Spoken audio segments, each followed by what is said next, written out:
Habari. Kulikuwa na kijana mmoja alimdanganya msichana kwa maneno mazuri. Akamshawishi kuwa anampenda, kumbe alikuwa akimtakia shari na kumtegea mtego.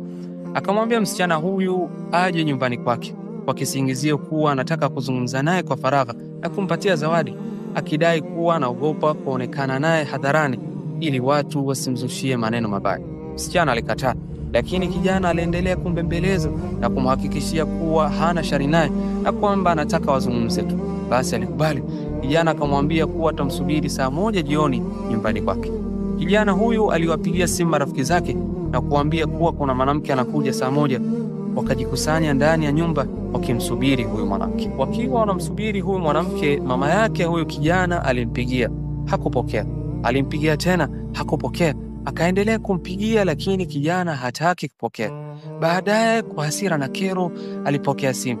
Mama yake akamwambia kwa huzuni, baba yako amepata ajali, yupo hospitalini, hali yake ni mbaya sana, njoo haraka.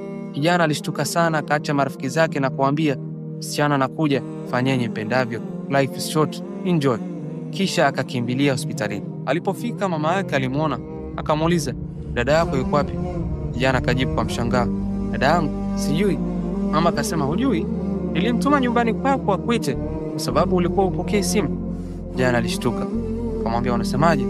Akakimbia kurudi nyumbani kwake akiwa amepagawa kabisa. Njiani akajaribu kumpigia simu dada yake, hakupokea. Akampigia yule msichana, akapokea na kumwambia kwamba muda umeenda na amekatazwa kutoka nyumbani. Jamaa akawa anakimbiza gari kama chizi. Alipofika alikuta dada yake amelala chini akiwa ametendewa unyama. Marafiki zake walikuwa tayari wameshamfanyia alichotaka.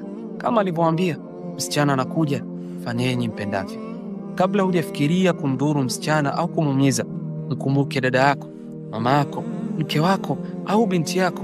Mungu anaona kila kitu, na kama unavyotenda ndivyo utakavyotendewa. Asante.